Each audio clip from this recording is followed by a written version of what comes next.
Bonjour à tous, bienvenue à notre webinaire destiné aux oraux du CRPE. Bienvenue à tous. Là, comme d'habitude, voilà, je suis Seymour, responsable des admissions pour le CRPE, toujours dans nos studios à Lyon, pour un peu vous parler des oraux. Parce que on sait bien que les oraux constituent une source d'inquiétude. Bah oui, c'est un oral, donc souvent, voilà, ça fait un petit peu peur. Il y a des attentes bien précises, il y a des choses que vous devez impérativement maîtriser. Donc voilà, le but de ce webinaire, c'est vraiment de vous montrer quelles sont les attentes, comment ça se déroule et surtout nous, comment est-ce qu'on va vous entraîner. Je suis en présence de Lucas, vous le connaissez bien. Il a animé également avec moi plusieurs webinaires, donc du coup, il est vraiment expert du domaine. Il va vraiment vous expliquer comment tout ça va se dérouler. Le chat est actif, donc du coup, si vous avez des questions, n'hésitez pas. J'essaierai moi d'y répondre dans un second temps. Lucas sera bien sûr présent et du coup, il pourra y répondre en direct. Voilà, donc du coup, n'hésitez pas à me dire où vous êtes, enfin d'où vous venez, dans quelle académie est-ce que vous êtes, si vous avez déjà passé des oraux, voilà, ou est-ce que vraiment c'est la première fois pour vous, hein. Donc c'est intéressant que vous puissiez nous faire partager toutes ces informations-là. Voilà, donc du coup, je vais attendre 2 petites secondes le temps que le chat s'active, hein. N'hésitez pas à me poser des questions, présentez-vous, et après on pourra lancer la présentation. Bon, du coup, on va commencer tout de suite. On va commencer. Première fois, Yann. Bonjour. Bonjour. Académie de Tours, jamais aux oraux. D'accord. Donc du coup, Isa, vous avez passé vos écrits, mais pas les oraux, c'est ça? Bonjour Yves. Bonjour à tous. Ah bah voilà, ça se réveille. Ouais, l'Académie de Tours, ouais. Un peu costaud, hein. Académie de Tours. Ok, allez-y, hein, posez des petites questions. Moi, je vais répondre pendant la présentation. On va commencer. Bonjour Margot. Bonjour. Du coup, nous, c'est UPSO, hein. Du coup, pour ceux qui ne connaissent pas, on a un organisme de formation en ligne, à distance. Vous voyez, donc un peu différent des autres. Nous, on est vraiment spécialisé dans les métiers qui vont être vraiment en tension. Donc, on a une partie formation, mais également une partie préparation de concours. On est vraiment devenu maintenant expert à la préparation au CRPE. Donc voilà, l'idée, c'est vraiment de faire en sorte que les élèves chez nous aient le meilleur parcours de formation en but de réussir le concours, en tout cas du CRPE, et bien sûr, après, avoir la meilleure affectation possible, car vous savez que c'est une question, encore une fois, de points, de classement. Voilà. Les notes, vraiment, les notes au concours sont vraiment très importantes. Donc, avoir le concours, c'est bien, mais ça suffit pas. Il faut vraiment avoir les meilleures notes possibles. La chose sur laquelle nous, on se démarque de pas mal d'organismes de formation, c'est qu'on va être sur un accompagnement qui va être totalement dédié à l'élève, totalement sur mesure. Chaque élève a ses forces, chaque élève a ses faiblesses. Le but du jeu est de pouvoir vous prendre comme vous êtes et de vous constituer le meilleur parcours de formation. Par rapport aux résultats de l'an dernier, le CRPE, le taux de réussite national était de 35%. Voilà. Donc c'est voilà un concours qui se prépare. Voilà, faut surtout pas le prendre à la légère.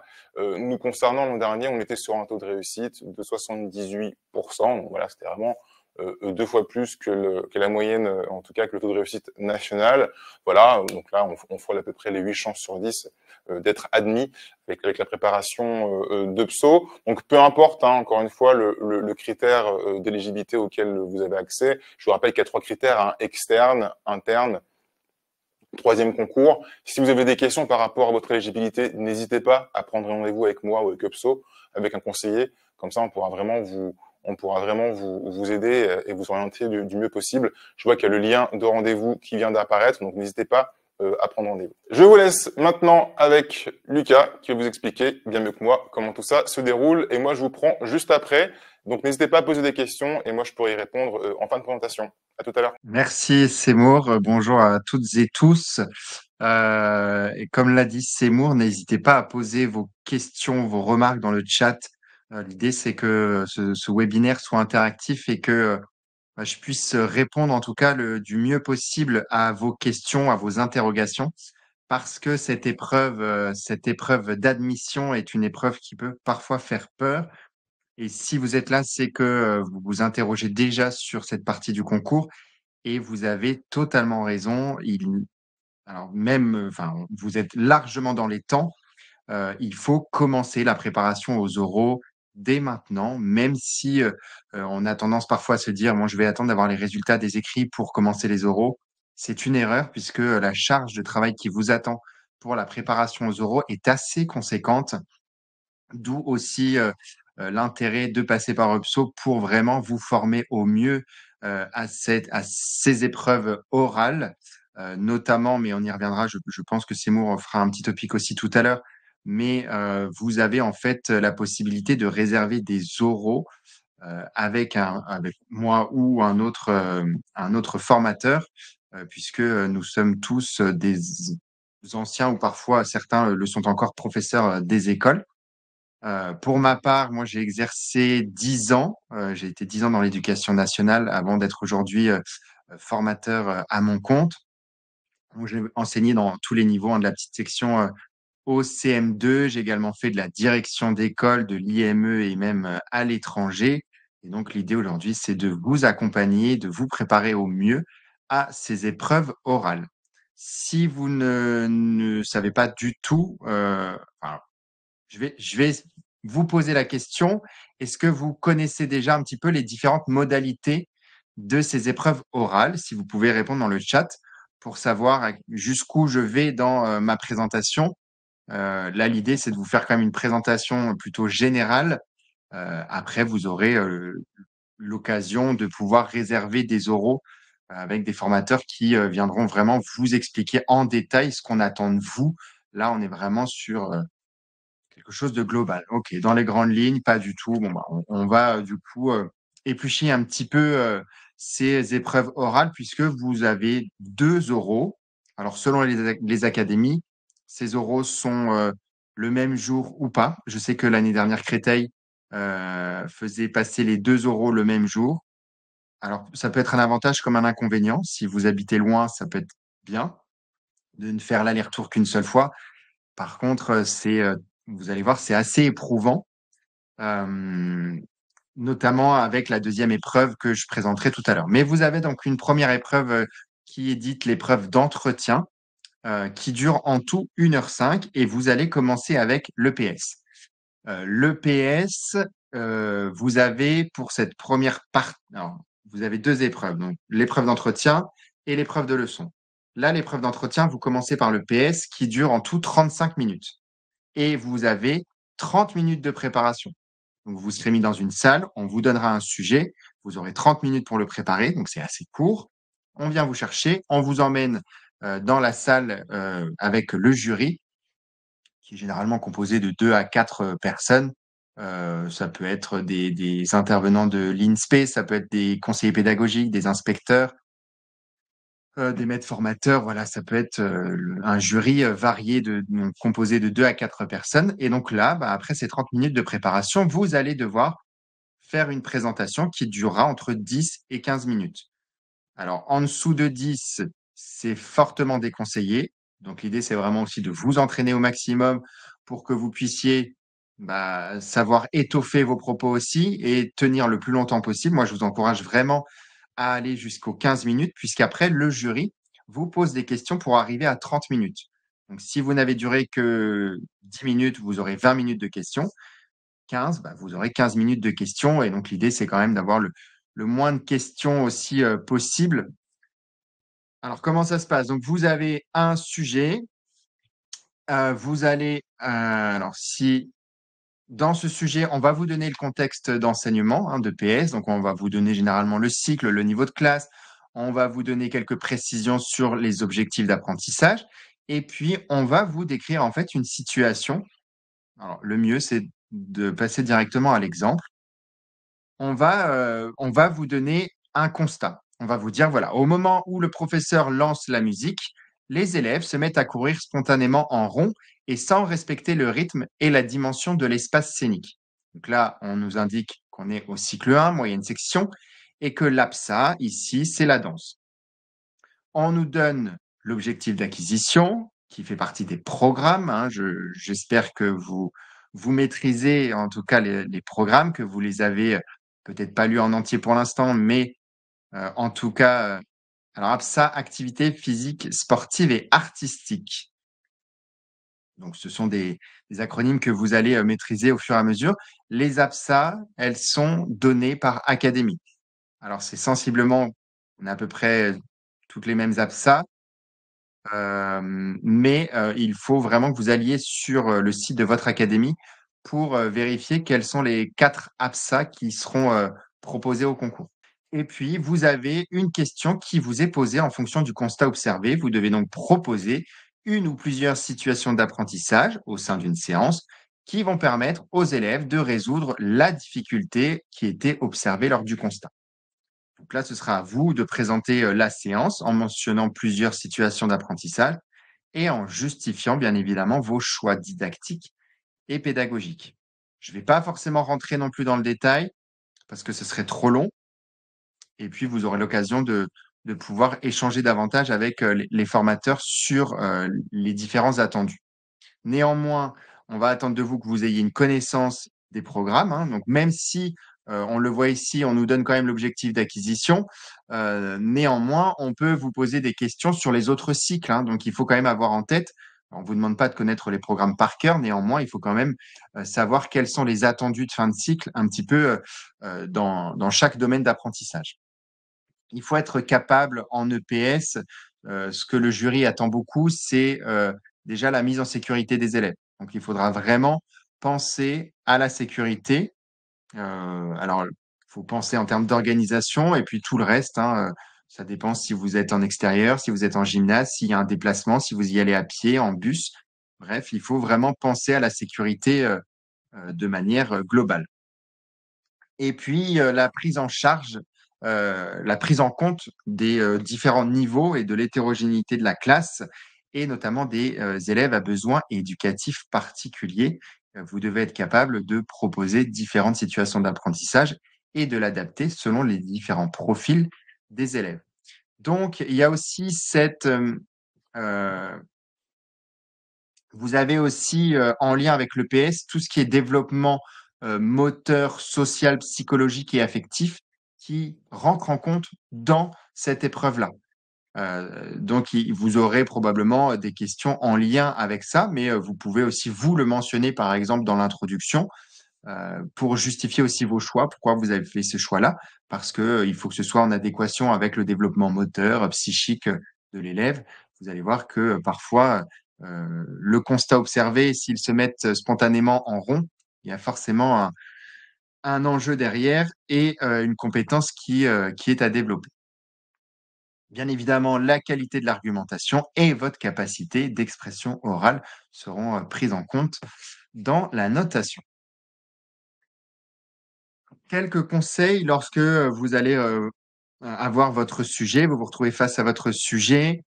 Prenez vraiment le temps, même si vous n'avez que 30 minutes, le temps de vraiment bien lire le sujet, de regarder quel cycle, pour ne pas se tromper, ce serait vraiment bête, le niveau de classe, d'analyser vraiment le contexte et puis, bah, de mettre sur votre feuille de brouillon tout de suite des mots-clés, peut-être de rédiger une introduction, ça peut, être intéressant, de déjà réfléchir en amont, alors dès maintenant, hein, si vous préparez les oraux, ce que j'espère, c'est, déjà de travailler un petit peu, certaines introductions pour chaque absent. De faire une introduction de plutôt générale et puis, bah, après, le jour J, vous rajouterez, quelques phrases, quelques éléments selon le sujet sur lequel vous allez tomber. Et puis, bah, de noter, très rapidement un petit peu, les différentes phases de votre séance, comment votre séance va être construite. Et ça, vous allez voir qu'à force de vous entraîner à faire des sujets, c'est quelque chose qui sera du coup beaucoup plus rapide. Donc c'est vraiment, vraiment important de vous entraîner, de faire pas mal de sujets et de pouvoir passer des oraux blancs, avec les formateurs UPSO pour, avoir des retours sur vos prestations. Ensuite, une fois que vous avez terminé le PS, vous enchaînez tout de suite après avec, le CSE, la connaissance du système éducatif. Alors là, vous allez avoir 5 minutes où vous allez devoir présenter votre parcours, votre motivation. Donc pendant 5 minutes, vous l'avez préparé en amont, bien évidemment, chez vous, vous l'avez répété. Bon, je vais pas forcément rentrer dans le détail de ce qu'on attend de ces 5 minutes, ce qu'il y aura, heu, parce que ce serait trop long, donc on pourra en rediscuter, si vous, si vous réservez des oraux. Mais globalement, c'est, pourquoi vous êtes là? Pourquoi vous, souhaitez devenir professeur des écoles? Quelles sont, vos différentes expériences professionnelles? Quels liens vous pouvez faire, entre vos expériences et les compétences que vous avez développées?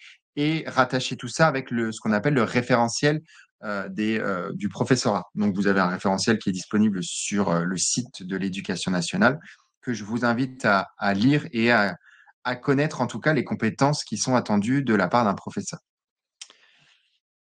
Et puis, s'ensuit 10 minutes de questions. Donc là, le jury va aller un petit peu plus loin dans les 5 minutes que vous aurez utilisées pour présenter votre parcours et vos motivations. On va aller un peu plus dans le détail. On va vous poser des questions et puis on va aussi utiliser la fiche de renseignement puisque vous avez une fiche de renseignement à compléter et à envoyer sur Cyclade. Peut-être c'est déjà fait. Donc là, on peut revenir sur des éléments de votre parcours pour en savoir davantage et vraiment comprendre un petit peu vos motivations. Parfait, merci Yves. Action-réaction, impeccable, j'aime beaucoup. Et puis ensuite, vous aurez 2 mises en situation professionnelle, une en lien avec l'enseignement et une en lien avec la vie scolaire, si on peut appeler ça comme ça, puisque c'est la même chose pour le second degré, pour le concours de CPE. Donc 2 fois 10 minutes. Et là, le jury va vous poser, en fait, va vous donner une situation et va analyser votre réaction. Donc, vous allez devoir apporter une réponse très rapidement, tout de suite. Vous n'avez pas de temps de réflexion. Il faudra apporter une réponse de suite. Alors, par exemple, on, on vous dit, le jury pourrait vous dire, voilà, les parents d'un élève refusent de faire travailler leur enfant à la maison en avançant l'argument que les devoirs sont interdits. Quelle réponse apporter? Donc là, vous allez devoir, tout de suite, alors, vous commencerez par recontextualiser la situation pour être sûr de l'avoir bien comprise, ou en tout cas, vous pouvez aussi demander au jury de répéter la situation. Et puis, vous devrez argumenter. Qu'est-ce que vous allez répondre à ces parents d'élèves? Et puis, l'idée, c'est d'aller un petit peu plus loin, éventuellement faire le lien, alors pas forcément ici, mais dans d'autres contextes, ça peut faire appel à certaines valeurs de la République. Donc ça, ce sont des choses qui sont aussi à maîtriser. Et puis expliquer comment vous pouvez aussi faire le lien sur du plus long terme. Donc, est-ce qu'il y a des séances ou des séquences que vous pourriez mener en classe suite à cette situation qui vous est arrivée? Voilà globalement pour les mises en situation professionnelle. Donc la deuxième, c'était durant les récréations, vous remarquez qu'un groupe d'élèves s'amuse à entrer dans les toilettes mixtes de l'école pour exposer aux autres élèves leur partie génitale. Comment réagissez-vous? Donc il est important de tout de suite montrer comment vous réagissez tout de suite, hein, à l'instant T, puis quelles sont les conséquences, qu'est-ce que vous mettez en place sur du court terme, puis sur du moyen terme. Voilà pour les mises en situation professionnelle. Est-ce que vous avez des questions déjà sur sur ce premier oral? Donc, qui, je vous le rappelle, vous avez 35 minutes pour le PS, vous avez ensuite 15 minutes sur vos motivations, puis 20 minutes sur les mises en situation professionnelle. Ça va? N'hésitez pas à poser vos questions, hein, si, il y a des choses qui sont peut-être pas claires ou si vous souhaitez, peut-être, davantage de détails sur, une épreuve, je peux, je peux y répondre. C'est clair. Merci. Alors, on peut aussi anticiper quelques questions et là, c'est l'intérêt du travail, de votre travail, préparatoire, notamment sur la connaissance du système éducatif. Donc connaître, il y a quelques textes de loi à maîtriser, quelques dates à savoir. Tout ça, vous avez ça dans, les cours qui sont disponibles sur la plateforme UPSO. Donc notamment, quelles sont, les valeurs et principes de la République et le cas échéant, les principes juridiques régissant l'organisation et le fonctionnement des établissements publics locaux d'enseignement et des écoles, privées sous contrat, qui sont en jeu dans cette situation. C'est généralement ce qu'on vous pose comme question. Quelles sont les valeurs et les principes qui sont, remis en cause dans cette, situation énoncée? Comment pouvez-vous analyser cette situation? Quelles pistes de solutions, vous pourriez envisager? Quelle attitude vous allez, adopter? Quelles réponses vous pouvez apporter? quel geste professionnel aussi. Donc voilà, tout ça, ce sont des questions que le jury peut vous poser, puisqu'il s'agit ici d'un échange, hein. Vous ne parlez pas forcément pendant 10 minutes sans que le jury n'intervienne. Le jury peut rebondir sur ce que vous allez dire pour aller plus loin un petit peu dans la réflexion. À ce propos, et c'est valable pour la deuxième épreuve que je vais présenter, l'épreuve de leçon, lorsque le jury vous pose des questions, soyez assez à l'écoute et attentif. Ces questions, elles sont là pour vous guider, pour aller un petit peu plus loin dans votre réflexion. Alors, il y a plusieurs types de questions, et c'est notamment valable dans les épreuves, dans l'épreuve de leçon qu'on va aborder juste après. C'est que on peut parfois ne pas comprendre ce que vous voulez dire. Donc là, on va vous poser la question pour que vous reformuliez la question. Parfois, on voudrait vous faire réfléchir sur ce que vous venez de dire parce qu'il y a des choses qui sont pas forcément, cohérentes. Donc là, c'est être capable de prendre du recul et vous dire: «OK, donc là, ils insistent sur ce point. Peut-être que du coup, ce que j'ai dit, c'était pas pertinent. Donc je vais revenir sur ce que j'ai dit, faire un retour en arrière». Donc là, c'est vraiment prendre de la hauteur, du recul par rapport à ce qu'on a pu dire et être capable de dire: «OK, effectivement, oui, vous avez raison, j'aurais peut-être dû réagir comme ça, en fait». Donc ça, c'est pas grave, hein, c'est pas, on a le droit de revenir sur ce qu'on a dit, hein, bien au contraire. Ne pas rester campé sur ses positions. Mais en même temps, il faut pas tout de suite se remettre en question quand le jury nous pose une question et se dire: «Ah mince, c'est pas ça que j'aurais dû dire, non, je suis sûr, ça y est, je me suis planté, c'était pas ça qu'il fallait». Non, non, surtout pas. C'est peut-être simplement soit on veut, que vous alimentez vos propos, donc aller un petit peu plus loin, soit on veut vous faire réfléchir par rapport à ce que vous avez pu dire, soit c'est parce qu'on attend des précisions supplémentaires, d'accord? Donc c'est pas forcément que ce que vous avez dit est une mauvaise réponse. Attention. Mais en même temps, il faut être capable à un moment donné de se dire: «OK, donc là, j'ai l'impression quand même qu'ils essayent de m'orienter vers une piste, donc peut-être que ce que j'ai dit là, c'était peut-être pas pertinent». Donc c'est être capable aussi de se dire: «Bah, je reviens sur ce que j'ai dit». Alors si j'ai bien compris, EPS 1 heure, CSE 35 minutes, oui, non? Qu'est-ce que j'ai dit? Oui, c'est ça, EPS 30 minutes plus les 30 minutes de préparation, effectivement, et CSE, c'est ça, c'est, 15 minutes sur l'entretien de motivation et 20 minutes de mise en situation professionnelle, donc 35 exactement. Donc j'en ai parlé, hein, sur les attentes du jury. Forcément, on va attendre, de votre engagement, votre motivation, que vous proposiez des actions concrètes et réalisables, hein, bien évidemment, et que vous ayez quand même une certaine connaissance, du service public et des textes fondamentaux. Ça, c'est l'incontournable. Alors, ça m'intéresserait de savoir un petit peu, donc on a parlé de cet entretien de motivation qui dure, 5 minutes. Vous aurez 5 minutes, pas plus, hein. Le jury sera vraiment, à la seconde près. Au bout de 5 minutes, on vous coupe la parole et on vous remercie. Bon, généralement, on va profiter des 10 minutes de questions pour, en savoir un petit peu plus sur ce que vous n'avez pas pu dire. Mais vraiment, l'idée, c'est que vous prépariez ces 5 minutes-là. Il faut que vous vous chronométriez. Alors l'idée, c'est aussi de ne pas ressortir le discours comme une poésie, mais que vous soyez à l'aise dans ce que vous allez pouvoir dire, à savoir qu'on parle généralement un tout petit peu plus vite, le jour J. Ou alors justement, vous vous entraînez bien pour, ralentir le rythme. Et donc dans ces 5 minutes, l'idée, c'est vraiment que vous montriez, bah, ce qui vous a motivé à devenir professeur des écoles, et je vous pose, moi, aujourd'hui, cette question. Est-ce que vous avez déjà réfléchi à ça? J'imagine que oui. Pourquoi ce projet de reconversion, si vous êtes, en reconversion professionnelle? Je vous pose cette question, j'aimerais bien que vous y répondiez dans le chat.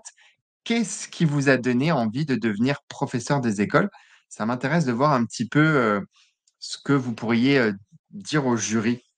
À savoir que, par exemple, je souhaite devenir professeur des écoles parce que, j'aime les enfants, j'aime travailler avec les enfants. Bon, c'est par exemple une réponse qu'on va éviter, hein. On va essayer d'aller un peu plus dans le détail, d'aller plus loin, heu, mais pas simplement, parce que, parce que j'aime travailler avec les enfants. Heureusement, j'ai envie de dire que vous aimez travailler avec les enfants. Alors je vous laisse un petit temps pour, écrire. Et c'est important hein, de prendre ce temps-là, de réfléchir à cette question-là. Qu'est-ce qui m'a donné envie de devenir professeur des écoles? Concrètement, mes enfants pouvoir participer pleinement à leur éducation, essayer d'amener une pierre à l'édifice étant donné le contexte actuel. OK, clair, c'est intéressant. Alors il faut réfléchir en même temps, hein, vous m'excuserez. Hem, je comprends, cette motivation. Néanmoins, il faut penser que, vous n'aurez pas que vos enfants à face à vous. Donc ça pourrait être si vous mentionnez, ce retour-là sur votre motivation, si vous le mentionnez à l'oral, il y a de fortes chances qu'on vous pose cette question-là. Mais avez-vous conscience que, en face de vous, vous n'aurez pas vos enfants?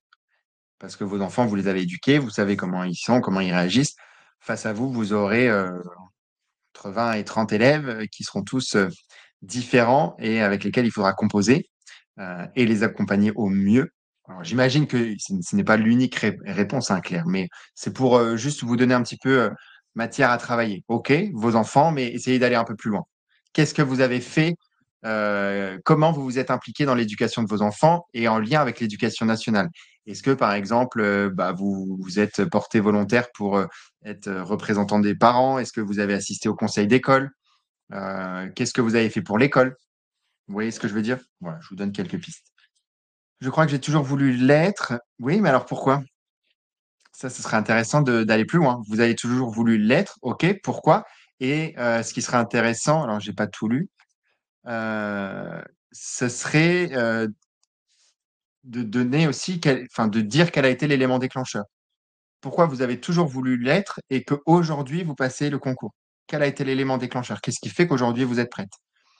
J'ai fait plein de métiers, dont le dernier AESH durant 7 ans qui m'a conforté sur mon envie de transmettre. OK, donc bah, ça répond un petit peu aussi à ma question. Je n'avais pas lu tout le commentaire. Là, clairement, en étant AESH, vous avez de la matière à discuter de votre projet de reconversion. Vous avez, clairement, il faut absolument faire le lien entre, les compétences que vous avez développées en tant qu'AESH et les compétences du référentiel. Là, il faut vraiment faire le lien dans c'est largement transférable. Exercer qui a un métier qui a du sens, ouais, super ça. J'ai toujours rêvé d'être professeur des écoles, mais je n'ai pas osé car je pensais que le parcours pour accéder au métier était très complexe. Heu, dans mon parcours professionnel, j'ai travaillé en tant que chef de projet et j'ai eu à former des équipes et les accompagner dans la montée en compétences. C'est là où je prenais le plus de plaisir. Alors comment vous allez pouvoir alors pourquoi, je pense qu'on pourrait vous poser cette question-là. Pourquoi aujourd'hui vous souhaitez devenir professeur des écoles? Heu, parce que là, vous n'aurez pas forcément l'occasion d'accompagner des équipes, puisque vous allez accompagner des enfants, on n'est pas sur leur même public.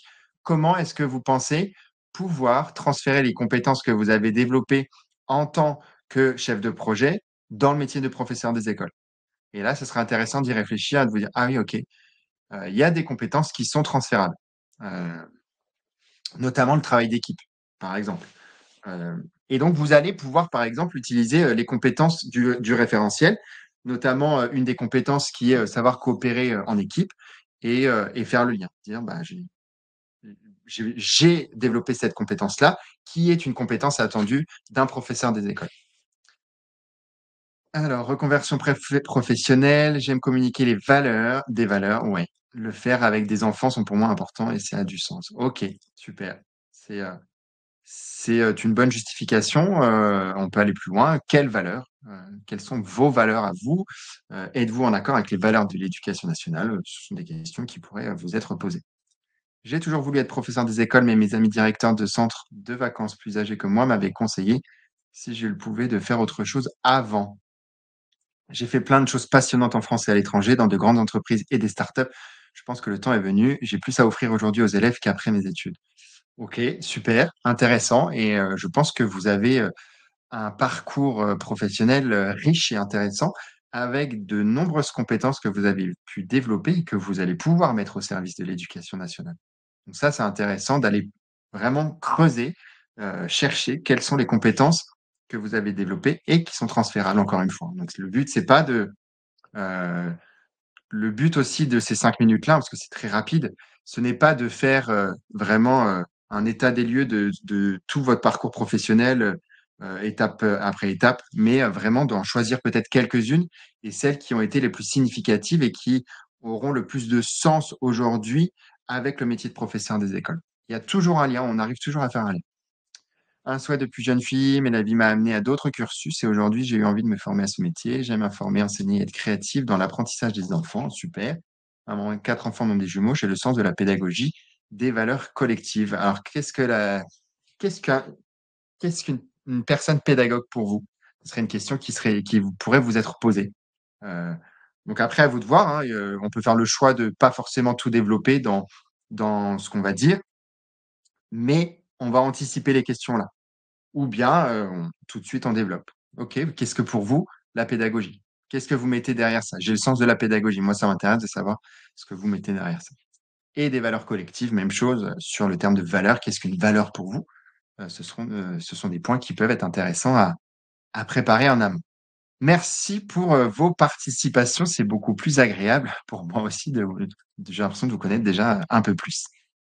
Donc bien évidemment, vous avez, donc maîtrisé les compétences du référentiel, anticiper les questions, hein, comme je viens de vous poser, vous entraîner, maîtriser les acronymes PAI, PAP, PPRE, tout ça, ce sont des sigles qui sont tellement utilisés dans l'éducation nationale qu'il faut les maîtriser. Allez, un dernier. Je souhaite devenir professeur des écoles car maman de 5 enfants, j'ai pu me rendre compte de leurs réelles difficultés à l'école. J'ai dû trouver des solutions adaptées à chacun. Par ailleurs, ayant un enfant dysgraphique, j'ai pu réaliser les efforts qu'il faut pour accompagner ces enfants à réussir. Je suis aussi représentant des parents d'élèves, premier et second degré. OK, super. Vous pouvez effectivement, vous appuyer de votre propre expérience avec vos enfants, de votre propre vécu. Après, là, la façon dont vous le dites, c'est très bien. Attention à ne pas tomber non plus dans le drama, sur du vécu que vous avez pu avoir. Il faut vraiment rester, factuel, en expliquant vraiment, bah, qu'est-ce que vous avez fait? Qu'est-ce que vous avez mis en œuvre pour votre enfant et comment vous pourriez, bah, utiliser tout ça, tous ces outils-là, dans votre futur métier de professeur des écoles et avec, 25 élèves face à vous. Passons maintenant à la deuxième épreuve, l'épreuve de leçon. Donc là, cette fois-ci, vous allez avoir 2 heures de préparation. À vous, de vous gérer au mieux, puisque durant ces 2 heures, vous allez devoir préparer les 2 sujets, un de français et un de mathématiques. L'idée, c'est de partager en 2, 1 heure français, 1 heure maths. Donc pensez à prendre une montre le jour de l'épreuve, les téléphones étant interdits. Ce sera à vous de vous autogérer, même si généralement, il y a quand même une horloge dans la pièce. Et ensuite, alors ce sera la même chose pour, français et pour maths. Vous allez, donc on vient vous chercher, on vous emmène face au jury et qui n'est pas forcément le même jury que le premier oral. Et vous devez donc, présenter pendant 10 à 15 minutes l'épreuve de français et ensuite, pour arriver à 30 minutes, le jury vous pose des questions et vous enchaînez direct après avec les mathématiques, avec les mêmes modalités. Donc là, vous allez avoir un sujet, cette fois-ci, un corpus qui va vraiment être fourni avec plusieurs documents, généralement 3 à 5 documents en français et 3 à 5 en mathématiques. Alors ça peut être des textes officiels, ça peut être des exemples de leçons, ça peut être des exemples d'exercices, ça peut être des traces écrites, des extraits de manuels. Enfin bref, ça peut être assez large.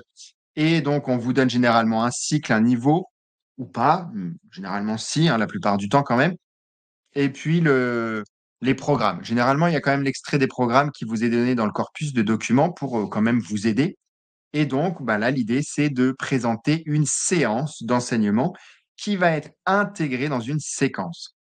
Alors, le mot séquence n'est pas forcément mentionné dans le sujet, mais il est indispensable pour montrer que la séance que vous allez proposer, elle est intégrée dans une progression. L'idée, c'est vraiment d'avoir quelque chose de structuré. Donc, vous allez devoir présenter cette séance. Donc, la même chose, hein, on aura l'occasion de vous préparer à cette oral, cette épreuve orale de français et de mathématiques, de vous expliquer comment est-ce qu'on construit une séance, quels sont les attendus, quels sont les objectifs, qu'est-ce que c'est donner une consigne, quel est le rôle de l'enseignant, quel est, quel va, que feront les élèves durant votre séance, quelle différenciation pédagogique vous allez mettre en place, quelle est la place de l'évaluation que vous donnez dans votre séance. Bref, tout ça, ce sont des points qui seront abordés dans les oraux que vous pourrez réserver. Mais l'idée, c'est vraiment de vous entraîner un maximum. Alors, quelques exemples en français, construire une séance sur le lexique de la peur en grande section, entraîner au geste graphique au CE1, construire une séance de compréhension sur un support oral au CM1. Donc là, l'idée, c'est vous, aujourd'hui, de commencer à travailler sur la partie vraiment didactique et de maîtriser en tout cas les attendus de fin de cycle des programmes. En mathématiques, d'autres exemples, quantifier des collections jusqu'à 6 en moyenne section en les composant et les décomposant par manipulation, proposer des situations pour comprendre la numération décimale en CE1, construire une séance pour résoudre des problèmes impliquant des fractions en CM2. Ce sont bien évidemment des exemples, il en existe plein d'autres sujets. Donc là, forcément, on va évaluer la clarté et la pertinence de votre séance, de prendre en compte la diversité des élèves, bien évidemment, avec la différenciation pédagogique. Et puis, on va évaluer aussi la façon de répondre aux questions du jury et d'avoir une réflexion critique sur ce que vous avez pu proposer. Quelques conseils, c'est de travailler avec les documents officiels et les documents d'accompagnement qui sont disponibles sur Eduscol. Ce sont des petites mines d'or. Alors, ils sont parfois très longs, ils font parfois 200 pages. Oui, c'est vrai que c'est très lourd. Vous n'êtes pas obligé de tout lire, mais quand vous préparez un sujet, par exemple, en français, sur le principe alphabétique, par exemple, en maternelle, et bah, c'est d'aller chercher les documents et vraiment de faire un travail approfondi sur cette thématique pour justement être capable de faire une introduction qui va parler du principe alphabétique, de donner la définition, qu'est-ce que c'est, comment on le travaille globalement. Comme ça, vous aurez déjà quelques idées et puis ce sera plus facile pour le jour de l'épreuve. Et bien évidemment, de pratiquer le plus possible les mises en situation à l'oral. Je ne le répéterai jamais assez, il faut absolument vous préparer et commencer dès maintenant, même si je sais que vous êtes à fond dans les écrits parce que ça arrive bientôt. Il ne faut pas passer à côté des oraux. Voilà pour ma partie. Avant que Seymour reprenne le relais, avez-vous des questions sur ces épreuves? Et même si entre-temps vous avez des questions qui émergent pendant que Seymour reprend le relais, je répondrai avec plaisir à vos questions, soit dans le chat, soit en reprenant le micro, hein. Donc on était sur une présentation Est-ce que du coup, j'aurai la main sur assez les slides? rapide. L'idée, c'était de vous présenter rapidement ce qu'on attend de vous et les 2 épreuves orales. Bien évidemment, on se fera un plaisir, moi et les formateurs et moi, pardon, pour aller plus loin dans le détail de ces épreuves. Eh ben merci à toi, Lucas, pour toutes ces explications. J'espère que c'est beaucoup plus clair pour vous. Ouais, ça a vraiment été très très très détaillé. Merci beaucoup. Mais moi, j'ai appris pas mal de choses. Je suis content que le chat s'active. Voilà, merci à tous. Alors, j'en ai reconnu quelques-uns, hein. Je pense notamment à Sephora que j'ai eu au téléphone quelques fois. Également, enfin pas mal de noms que je connais sur le chat. Eliane aussi, hein, bonjour bonjour Eliane, j'espère que tout va bien. Il y en a même certains que je crois que j'ai essayé de contacter récemment. Donc voilà, si vraiment la présentation vous a plu et que du coup le fait de passer concours est toujours un projet pour vous, n'hésitez pas à prendre contact avec nous, avec UPSO, avec moi. Moi, je pourrais vraiment vous aider. Par rapport aux oraux de cette année, donc nous on a une préparation qui est spécialement faite pour les oraux de cette année. Vous voyez, donc là on va être sur une dizaine d'euros d'entraînement individuel sur l'ensemble de la préparation. Donc nous on vous accompagnera donc à partir du début où vous commencez votre préparation jusqu'au début du mois de juillet, même mi-juillet. Voilà. Là l'idée c'est de vous garder avec nous un maximum de temps. Donc voilà, une dizaine d'euros d'entraînement en conditions d'examen réelles. Voyez, donc là le but du jeu c'est vraiment que vous puissiez vous exercer un maximum de fois pour maximiser ces résultats, parce que je vous rappelle que c'est vraiment les épreuves qui ont le plus gros coefficient, donc faut vraiment pas les rater.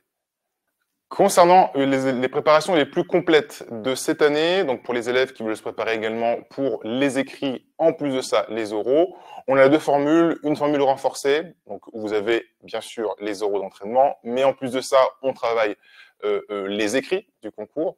Donc là, on va être sur une dizaine d'écrits, on va être sur 8 euros pour la formule renforcée, pour la formule principale.